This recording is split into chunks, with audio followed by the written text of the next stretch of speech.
Relative clauses. Here are some questions which hopefully you will be able to answer by the end of this lesson. Number 1, can relative clauses be used alone? Number 2, how are relative clauses often introduced? 3, what is a defining relative clause? And 4, what is a non-defining relative clause? So, relative clauses add essential or additional information to a noun or a pronoun. A relative clause must always be attached to a main clause, so it can't be used alone. Relative clauses are often introduced by a relative pronoun. Here's an example. My friend who lives in China is visiting us next week. This sentence has 2 clauses, a main clause and a relative clause. The relative clause starts with the relative pronoun who. The relative clause is underlined. Who lives in China? The rest of the sentence is the main clause. Relative clauses are either defining or non-defining. Defining relative clauses are essential to understanding the noun.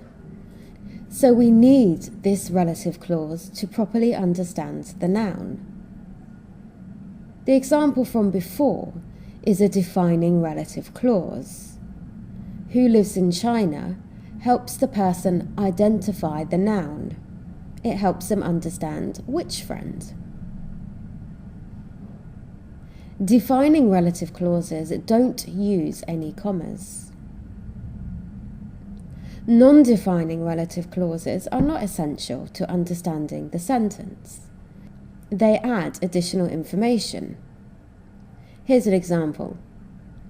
Exercise, which I hate, is good for you.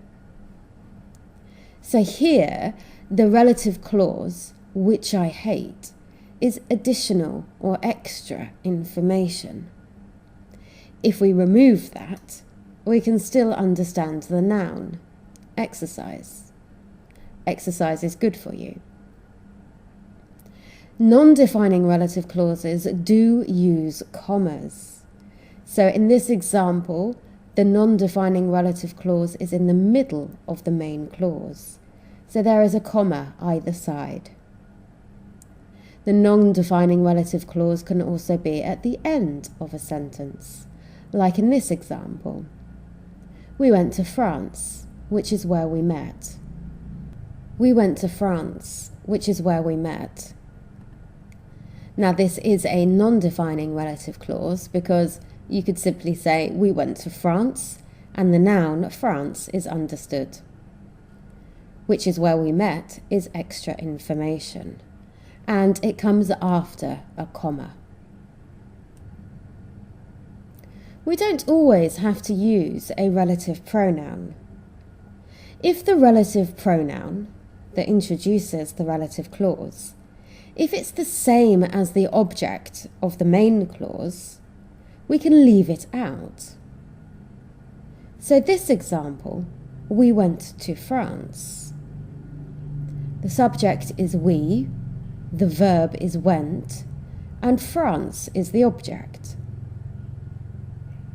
In the non-defining relative clause, which refers to France. France is where we met. So in this case, we can leave which out. So it becomes we went to France, where we met.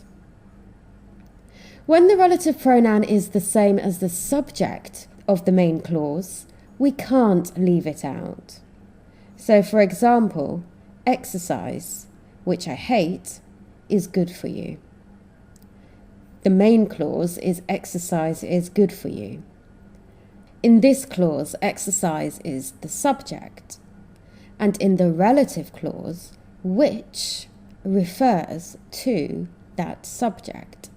So we cannot leave it out. We can't say exercise I hate is good for you. That's not grammatically correct. So let's go back to those questions that I asked at the beginning. Number 1 was, can relative clauses be used alone? And the answer to that is no, they can't. They must be used with a main clause.